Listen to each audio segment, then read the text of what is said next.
Assalamualaikum warahmatullahi wabarakatuh. Baiklah, anak-anakku yang Bapak cintai dan Bapak banggakan, pada kesempatan ini kita akan belajar pendidikan agama Islam dan budi pekerti, yaitu dengan judul Aku Anak Soleh. Dengan materi pokok yaitu manusia menjadi khalifah.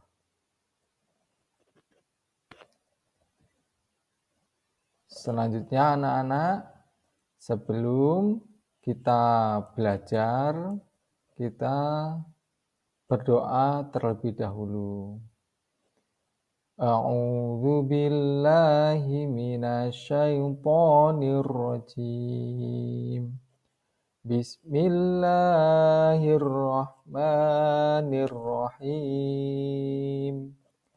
Raditu billahi rabba wa bil islami dina wa bi muhammadin nabiyya wa rasula. Rabbi zidni ilma warzuqni fahma. Amin. Selanjutnya anak-anak, yaitu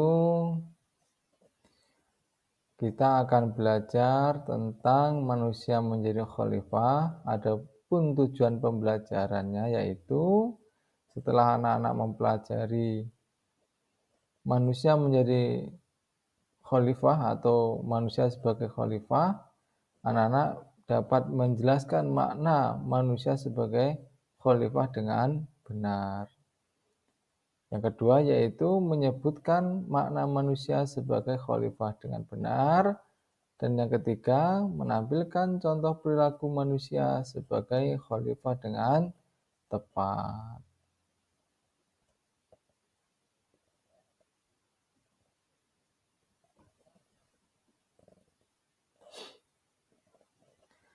Nah, anak-anakku yang Bapak cintai, sebelum kita belajar lebih lanjut, mari kita pahami bahwasanya Allah telah berfirman di dalam surat Al-Baqarah ayat 30, yaitu tentang manusia sebagai khalifah. Mari kita membaca bersama-sama. A'udzu billahi minasyaitonir rajim. Bismillahirrahmanirrahim. Wa idh qala rabbuka lil malaikati inni ja'ilun fil ardi khalifah. Qalu ataj'alu fiha man yufsidu fiha wa yasfiku ad-dima' wa nahnu nusabbihu bihamdika wa nuqaddisu lak. Qala inni a'lamu ma la ta'lamun. Artinya, ingatlah ketika Tuhanmu berfirman kepada para malaikat yang isinya, sesungguhnya aku hendak menjadikan seorang khalifah di muka bumi. Mereka malaikat berkata, mengapa engkau hendak menjadikan khalifah di bumi itu orang yang akan membuat kerusakan padanya dan menumpahkan darah? Padahal kami senantiasa bertasbih dengan memuji engkau dan mensucikan engkau. Lalu Allah berfirman, sesungguhnya aku mengetahui apa yang tidak kamu ketahui. Jadi para malaikat itu memprotes kepada Allah bahwasanya kok bumi itu mau dipimpin oleh seorang manusia. Padahal manusia itu sukanya membuat kerusakan, menumpahkan darah. Itu spekulasinya atau pemahamannya para malaikat. Akan tetapi di sini digarisbesari oleh Allah bahwasanya aku itu mengetahui apa yang tidak kamu ketahui. Jadi ya bisa saja manusia itu malaikat membuat kerusakan tapi Allah jadikan manusia itu bisa menjadi pemimpin di bumi ini, bisa meramut bumi ini. Selanjutnya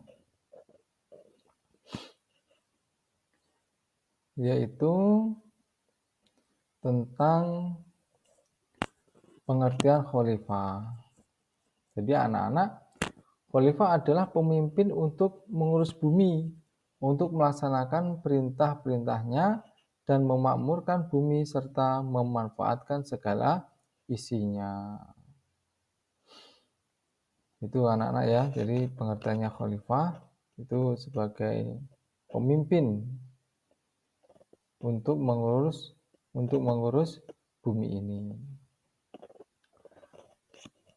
Nah, anak-anak, kalian adalah calon-calon pemimpin yang mendapatkan amanah dari Allah agar mampu mengurus bumi yang telah Allah ciptakan ini.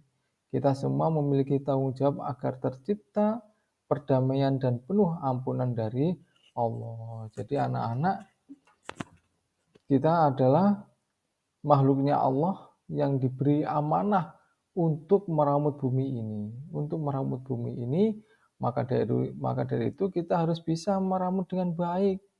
Jangan sampai ada pencemaran lingkungan, kemudian adanya pertikaian, itu jangan sampai. Jadi kita ciptakan bumi ini menjadi bumi yang baik, lestari, dan kemudian juga antara teman kita, saudara kita, itu kita ciptakan perdamaian, baik sesama manusia atau makhluk yang lain. Jadi kita ciptakan perdamaian dan penuh ampunan dari Allah. Artinya ketika kita mengerjakan kesalahan, segera bertobat dan meminta ampun kepada Allah. Nah, anak-anak, selanjutnya yaitu tugas-tugas manusia sebagai khalifah. Tugas-tugas manusia sebagai khalifah yang pertama yaitu merawat alam. Nah, ini anak-anak gambarnya merawat alam. Alam itu harus kita rawat dengan baik, Jadi sedini mungkin kita rawat alam itu dengan baik. Jadi kita tanam pohon.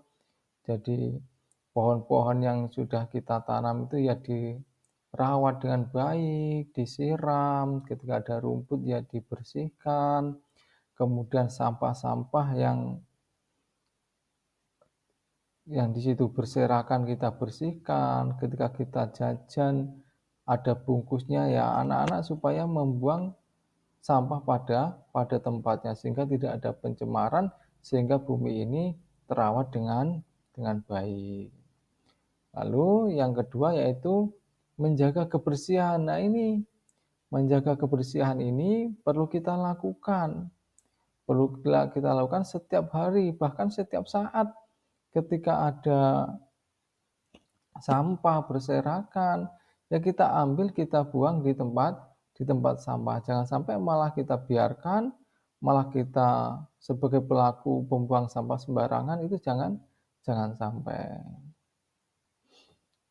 Nah, gambar yang selanjutnya yaitu menanam dan membangun lingkungan hijau. Jadi anak-anak ketika ada di situ halaman yang gersang, ya kita tanami tanaman sehingga tanah itu bisa terlindungi dan kemudian tanaman yang kita tanam itu bisa bermanfaat bagi kita dan orang banyak.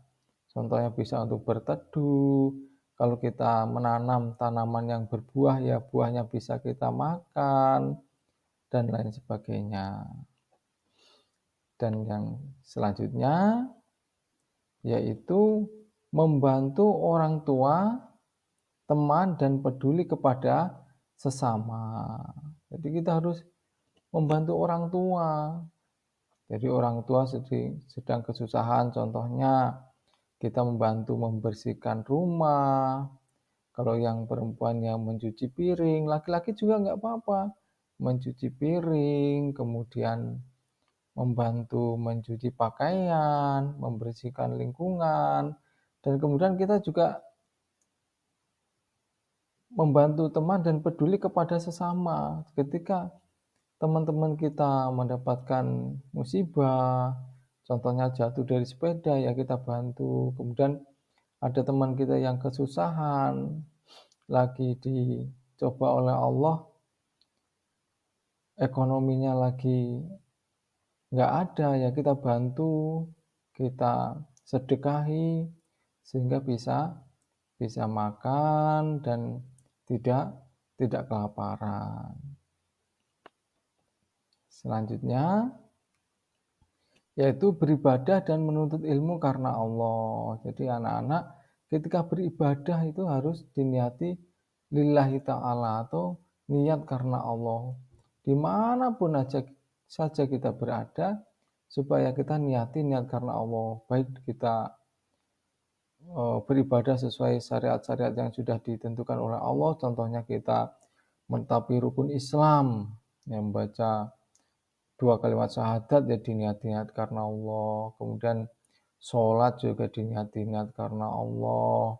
Jangan sampai niat karena teman, niat karena takut dengan bapak ibu guru, dengan takut orang tua, itu jangan. Pokoknya benar-benar diniati niat karena Allah. Kemudian zakat juga kita niatin karena Allah. Puasa, kemudian haji bagi yang mampu itu juga diniati niat karena Allah. Bahkan segala sesuatu aktivitas kita juga akan menjadi ibadah ketika kita niat karena Allah.